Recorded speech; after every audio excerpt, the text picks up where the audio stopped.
오늘은 예화 한 가지를 좀 나누고 말씀을 시작하고자 합니다. 여러분 혹시 그 사냥꾼과 믿음 좋은 곰이라는 예화를 들어보셨는지 모르겠습니다. 이 예화의 내용은 이렇습니다.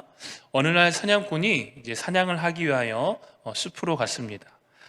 몇 시간 이제 사냥 동물을 잡기 위하여서 숲을 헤매고 다녔지만 결국에는 그 한 마리의 동물도 잡지 못하게 됩니다. 몇 시간 동안 숲을 헤매다 보니 너무나 지친 사냥꾼이 잠시 총을 옆에 내려놓고 깜빡 졸게 되었습니다. 얼마의 시간이 흘렀을까?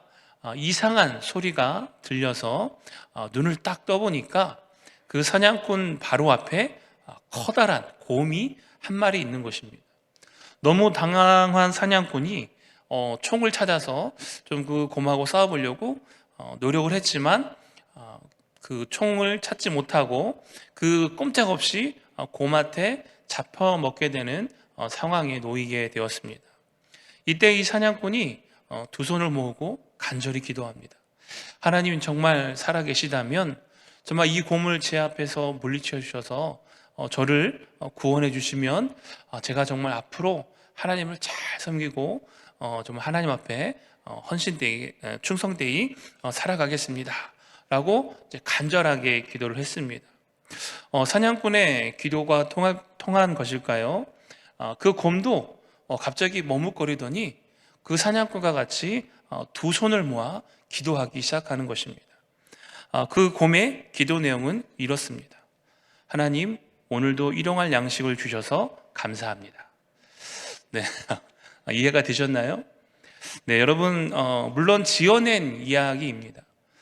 이 예화를 통해서 우리가 깨닫는 것은 기도와 기도의 내용이 무엇인가에 대해 한 번쯤 생각해 봐야 한다라는 것입니다.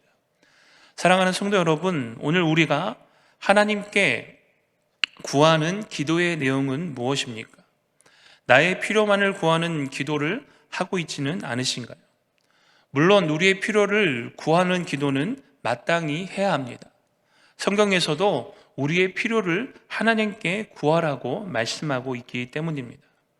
그러나 분명한 것은 우리의 기도가 우리의 필요만을 구하는 기도로만 끝나서는 안 된다라는 것입니다. 따라서 오늘 말씀을 통해서 함께 나누기 원하는 것은 하나님께서 우리에게 요구하시는 기도의 내용이 무엇인가에 대해서 말씀을 나누기를 원합니다. 먼저 디모데전서 2장으로 넘어가면서 바울은 그의 아들 디모데에게 권면하는 초점의 방향이 바뀝니다.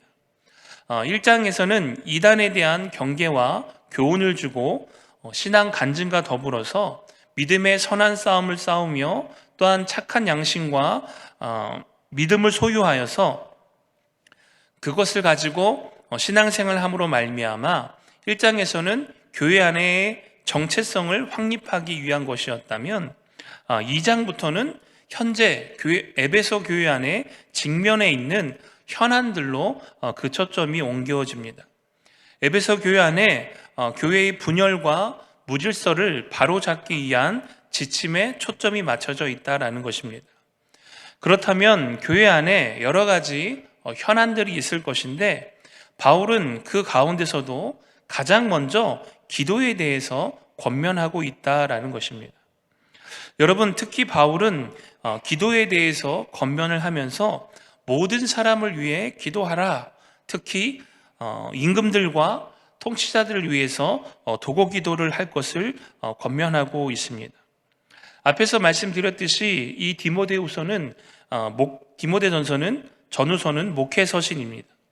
즉, 이 편지의 수신자가 일반 성도를 대상으로 하는 것이 아니라 현재 목회를 감당하고 있는 아들 디모데에게 쓰는 편지입니다. 서론 부분에서도 말씀을 드렸지만 비록 목회 서신이지만 넓은 의미에서 교회의 중직과 또한 성도들에게 주어지는 권면으로 함께 받기를 소망합니다. 바울은 목회의 직무와 관련하여서 첫 번째 권면으로 모든 사람을 위하여 기도할 것을 명령하고 있습니다. 오늘 본문 1절과 2절 말씀을 다시 한번 보겠습니다. 그러므로 내가 첫째로 권하노니 모든 사람을 위하여 간구와 기도와 도구와 감사를 하되 임금들과 높은 지위에 있는 모든 사람을 위하여 하라.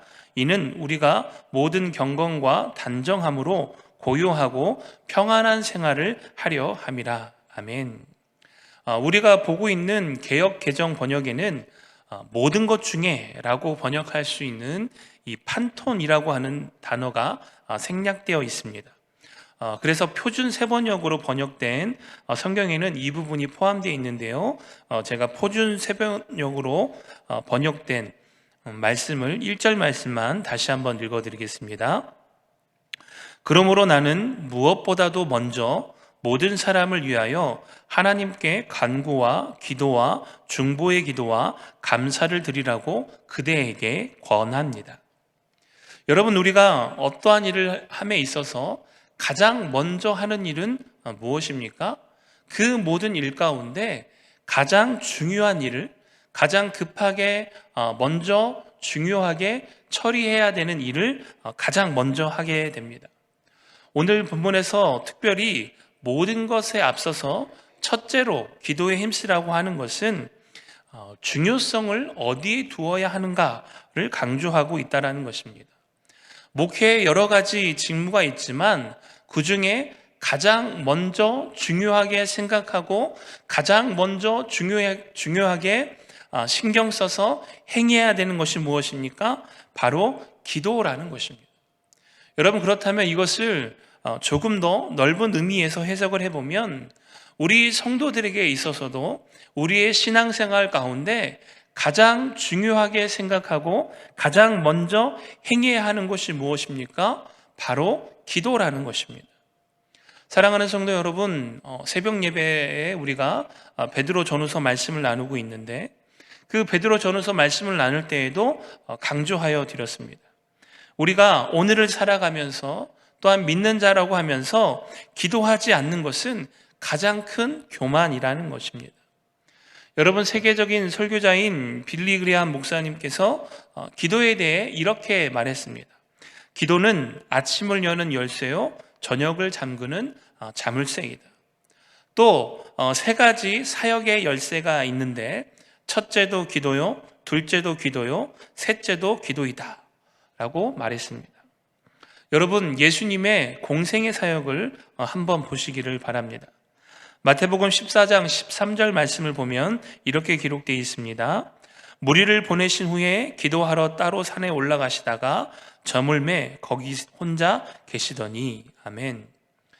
방금 읽은 말씀은 오병이어의 기적을 행한 이후에 제자들을 먼저 보내시고 따로 산에 올라가서 기도하시는 장면입니다. 여러분, 예수님의 공생의 사역을 쭉 한번 살펴보시기를 바랍니다. 예수님의 공생의 사역을 살펴보면 예수님께서 기도하시는 모습을 심심치 않게 발견할 수 있습니다. 예수님께서는 언제나 모든 사역에 앞서 기도하셨고 또한 모든 사역을 마친 후에도 제자들과 따로 시간을 내셔서 시간을 가지시면서 기도하셨다라는 것입니다. 여러분, 예수님께서도 이렇게 기도의 중요성을 잊지 않고 어떠한 상황 가운데서도 어떠한 사역을 앞두고도 또한 어떠한 사역을 후에도 기도하시는 모습을 보였다라는 것입니다. 따라서 여러분, 기도하는 것은 아무리 강조해도 부족함이 없는 줄 믿습니다. 지금 이 시대가 정말 우리가 얼마나 기도할 것이 많은 시대입니까? 당장 다음 주 수요일에는 제20대 대통령 선거가 있습니다. 그리고 지금 러시아와 우크라이나의 전쟁으로 인해서 수많은 희생들이 나타나고 있습니다. 또 코로나 시대를 살아가고 있는 우리를 볼 때 오늘부터 백신 패스가 잠정적으로 폐지되었는데 지금부터가 중요합니다. 확진자가 줄어들고 통제할 수 있는 수준까지 이것이 줄어들어야만 또 우리가 일상생활을 자유롭게 할 수 있도록 또 회복이 되는 것이죠. 여러분, 주위를 둘러보면 너무나 기도할 제목들이 많이 있다라는 것입니다. 여러분, 따라서 우리 믿는 자가 가장 먼저 해야 될 것은 하나님 앞에 나아가 기도해야 하는 일인 줄 믿습니다. 특별히 사랑하는 성도 여러분, 다음 주 월요일부터 2주간 봄맞이 특별 새벽 부흥회가 시작되어집니다. 여러분, 이 기도의 자리에 나와서 함께 기도하며 또한 기도에 응답하시는 하나님의 놀라운 은혜를 경험하는 저와 여러분이 되시기를 주님의 이름으로 축원합니다. 다시 오늘 본문 말씀으로 돌아가서 기도의 종류에 대해서 1절 말씀을 보면 크게 4가지가 나오고 있습니다. 첫 번째는 무엇입니까? 바로 간구입니다. 여러분, 간구는 인간이 어떠한 특별한 상황에 직면하게 되었을 때 필수적으로 할 수밖에 없는 기도를 의미합니다.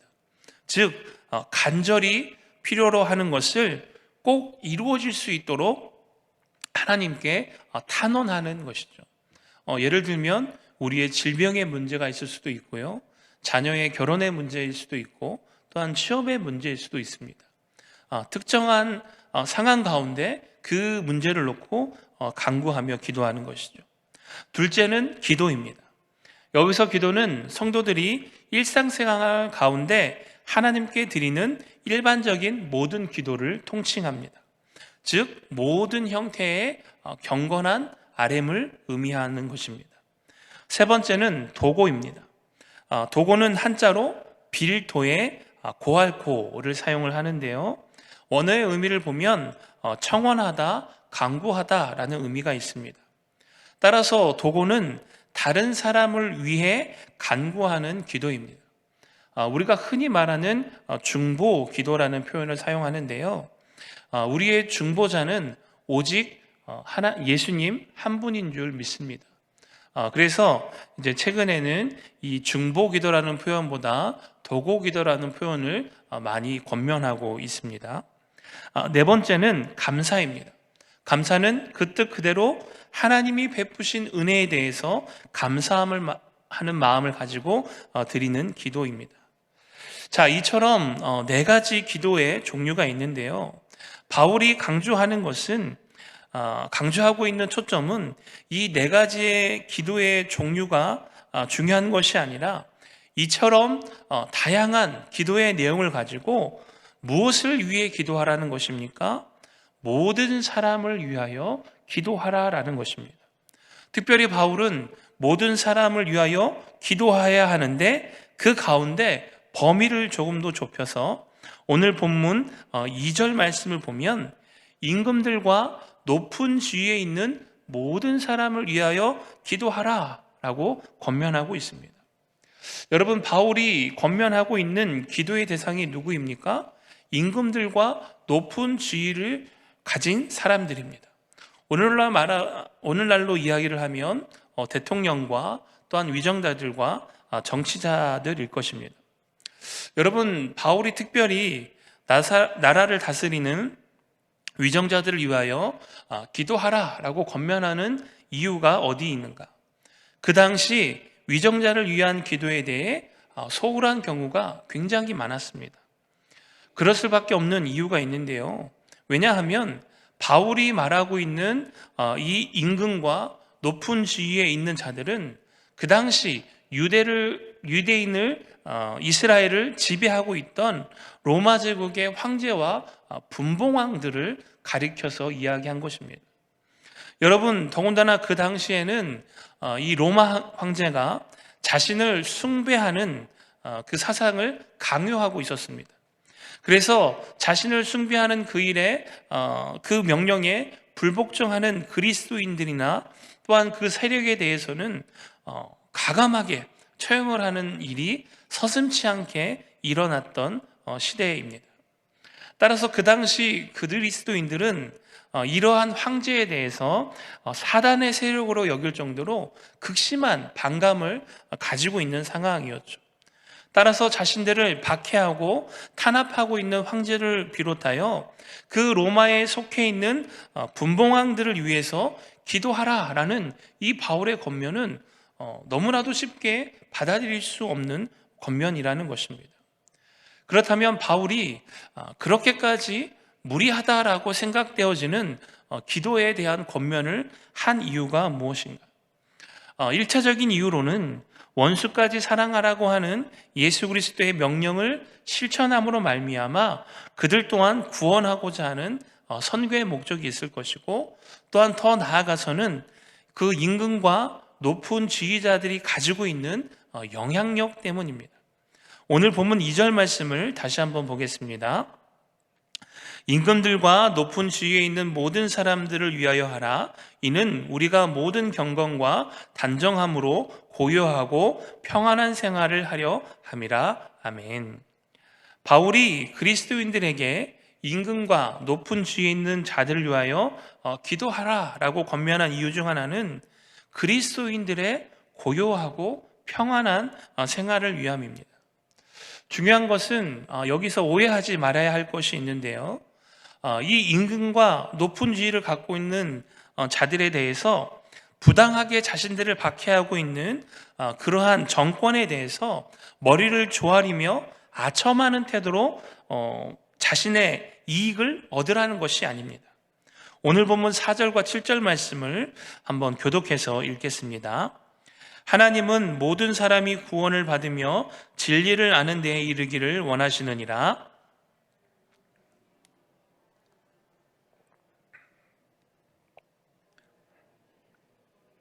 그가 모든 사람을 위하여 자기를 대속물로 주셨으니 기약이 이르러 주신 증거니라. 이를 위하여 내가 전파하는 자와 사도로 세움을 입은 것은 참말이요 거짓이 아니니 믿음과 진리 안에서 내가 이방인의 스승이 되었노라. 아멘. 여러분, 바울이 자신들을 박해하는 정권을 향해서 기도하는 이유에 대해서 머리를 조아려 이익을 취하려 하는 것이 아니라 자신을 박해하는 자들을 위하여 기도하는 이유는 크게 두 가지로 이야기하고 있습니다. 첫 번째는 모든 사람이 구원을 받기 원하시는 하나님의 뜻이 있기 때문이라는 사실입니다. 사랑하는 성도 여러분, 오늘 저와 여러분이 구원받을 수 있는 이유가 어디에 있다라고 생각하십니까? 남들보다 내가 죄를 덜 지었기 때문에 내가 구원받을 수 있는 자격이 있나요? 그렇지 않습니다. 누가복음 23장 39절로 43절 말씀을 보면 우리가 잘 알고 있는 말씀의 내용이 나옵니다. 바로 예수님과 함께 십자가에 달린 두 명의 강도의 이야기가 나옵니다.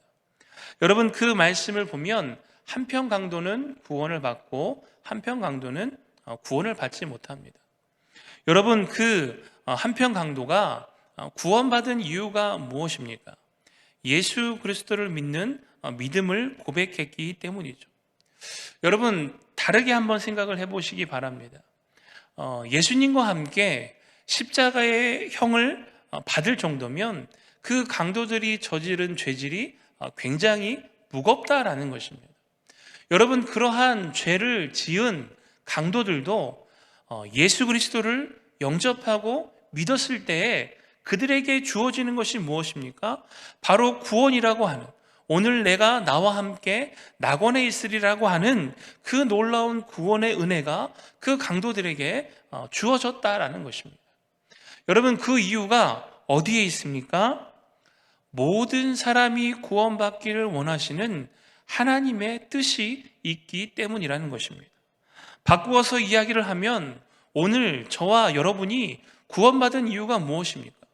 그 강도보다 죄를 덜 지었기 때문에, 남들보다 내가 착한 삶을 살아가기 때문에, 남들과 다른 거룩한 삶을 내가 살아가고 있기 때문에 하나님이 그거를 잘 보셔서 나를 택하셔서 구원하여 주신 것이 아니라는 것입니다.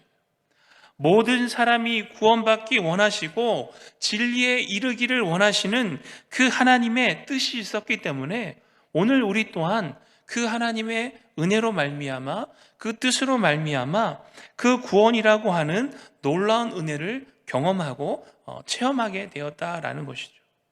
그러므로 사랑하는 성도 여러분, 우리는 오늘 그 하나님의 뜻에 순종함으로 말미암아 나를 핍박하고 박해하는 원수라고 할지라도 그 원수를 사랑하라고 하는 하나님의 말씀에 순종하는 마음을 가지고 그들을 위하여서 기도할 수 있어야 한다라는 것입니다.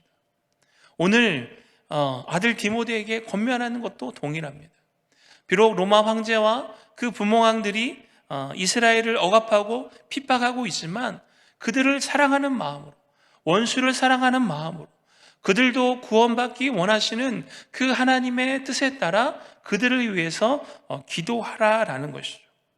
여러분, 오늘 저와 우리에게도 이러한 기도의 마음이 있기를 간절히 소망합니다. 두 번째, 박해하는 자들을 위하여 기도해야 하는 이유는 그리스도의 복음이 그들에게도 전파되어져야 하기 때문입니다. 여러분, 오늘날 이 대한예수교 장로회 저희 합동 총회에 가장 큰 뿌리가 되는 교리가 있는데요, 그것이 바로 칼빈의 5대 교리입니다. 칼빈의 5대 교리는 5가지를 의미합니다. 전적 타락, 무조건적인 선택, 제한적 속죄, 불가항력적 은혜, 성도의 견인. 이 5가지를 지금 다 설명드릴 수는 없고요, 이 중에 2가지를 좀 살펴보기를 원하는데요, 두 번째인 무조건적인 선택과 세 번째인 제한적 속죄입니다. 여러분, 이 무조건적인 선택이 무엇이냐면 하나님께서 우리를 선택하여 불러주셔서 하나님의 자녀와 하나님의 백성으로 삼아주실 때에 어떠한 조건도 붙지 않았다라는 것입니다. 남녀노소, 빈부격차, 지역, 피부색, 학력, 키, 몸무게, 머리 색깔, 눈동자 색깔, 그 어떠한 조건도 붙지 않고 무조건적인 조건을 가지고 우리가 선택되어졌다라는 것이죠. 여러분, 만약에 하나님이 우리를 선택함에 있어 어떠한 조건이 필요하다면 오늘 이 자리에 설 수 있는 분은 단 한 분도 없으실 것입니다. 그 하나님의 선택은 무조건적인 선택이었고 전적으로 하나님의 주권에 있다라는 것입니다. 따라서 이 땅의 모든 사람이 하나님의 선택의 대상이 되어줄 수 있습니다. 그와 동시에 예수 그리스도의 십자가를 통한 대속의 은혜도 동일합니다. 여러분, 예수님의 십자가는 어떠한 특정한 사람을 위한 십자가가 아닙니다. 어떠한 특정한 집단과 어떠한 특정한 무리만을 위한 십자가가 아니라는 것이죠. 즉, 예수 그리스도의 십자가 또한 이 땅의 모든 사람들의 죄를 사하기 위한 대속의 은혜를 나타내신 십자가라는 것입니다. 그런데 그 대속의 은혜를 경험하기 위해서는 한 가지 조건이 있습니다. 그 조건이 무엇입니까? 바로 예수 그리스도를 구주로 영접하고 믿는 자들에게만 그 대속의 은혜가 주어진다라는 것이죠. 그래서 이것이 제한적 속죄입니다. 예수 그리스도를 믿는 자들에게, 즉 모든 사람의 죄를 대속하여 주었지만 그 예수님을 믿는 자들에게만 그 대속의 은혜가 베풀어지는 것이죠. 앞서 말씀드렸던 2명의 강도 중에 한 명만 구원을 받고 한 명이 구원받지 못한 이유가 여기에 있습니다. 한 명은 예수 그리스도를 구주로 영접하여서 그 믿음을 고백했지만 다른 한편 강도는 저 사람도 우리처럼 죄를 졌기 때문에 저렇게 죽는 것이다 라고 오히려 비방을 했죠. 여러분, 그러므로 이 바울이 말하고자 하는 것이 무엇입니까? 현재 자신들을 박해하고 있는 임금과 통치자들 또한 예수 그리스도의 복음을 듣고 그 대속의 은혜를 경험하고 받아야 하는, 우리가 쉽게 이해하면 전도의 대상자로 보아야 한다라는 것입니다. 여러분, 이해를 돕기 위해서 한 번 더 예를 들어보도록 하겠습니다. 특별히 이제 그 믿음의 1세대들 분들 가운데 공감을 하실 수도 있으신데요. 여러분, 이 부부 사이에 어느 한쪽이 이제 회심하여서 복음을 듣고 회심하여서 구원을 받게 되면 그 부부 사이에 갈등이 일어날 수밖에 없습니다. 왜냐하면 먼저 믿은 그 사람에 대해서 상대 배우자가 정말 심할 경우에는 말할 수 없는 핍박과 박해를 가하는 것을 우리는 주변에서 쉽게 발견하게 됩니다. 여러분, 그렇다면 그때 그 믿지 않는 배우자가 믿는 배우자를 향해서 핍박하고 박해하고 탄압을 할 때 그 믿는 배우자가 믿지 않는 배우자를 위해서 기도를 할까요? 안 할까요? 여러분 어떠실 것 같으십니까? 저 왼수, 하나님 저 왼수 좀 빨리 데려가세요. 저 믿음 생활, 신앙 생활 좀 편하게 하게. 여러분 그렇게 기도할까요? 아니라는 것이죠. 하나님, 저 사람도 나와 같이 그 복음을 깨닫고 이 구원의 은혜에, 이 구원의 기쁨에 동참할 수 있도록 불쌍히 여겨달라고 하는 그 기도가 나오지 않겠습니까?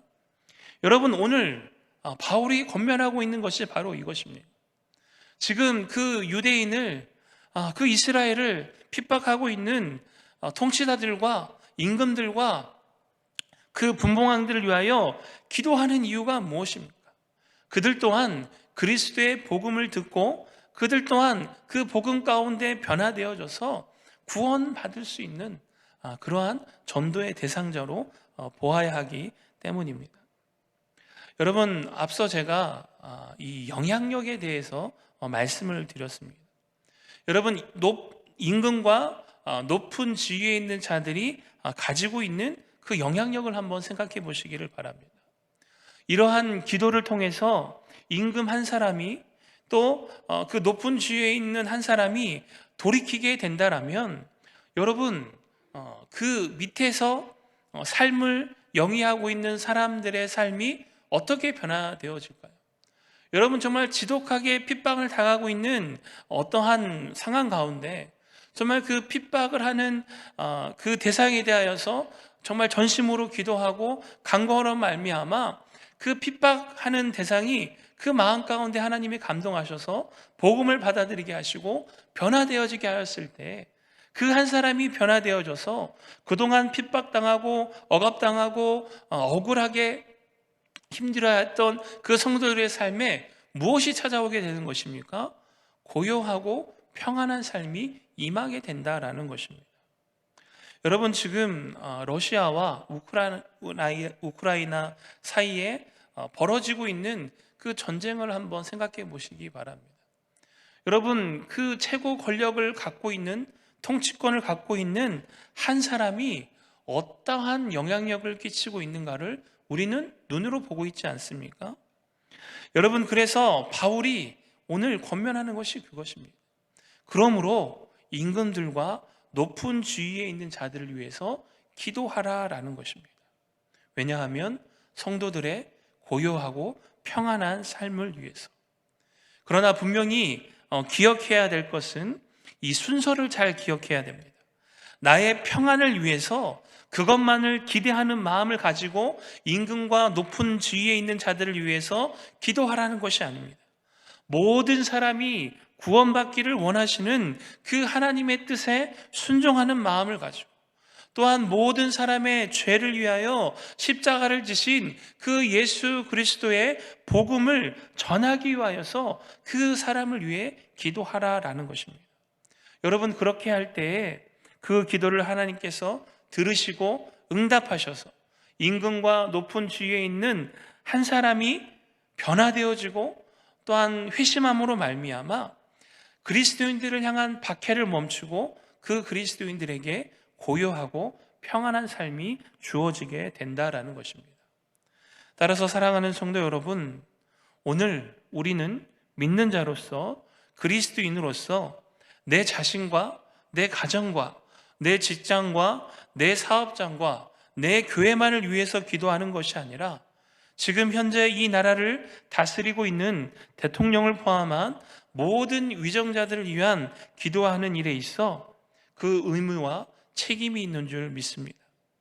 그러므로 우리의 기도 제목 가운데, 우리의 기도 내용 가운데 임금들과 높은 지위에 있는 자들 위하여 기도하는 이 내용이 꼭 포함되어지기를 간절히 소망합니다.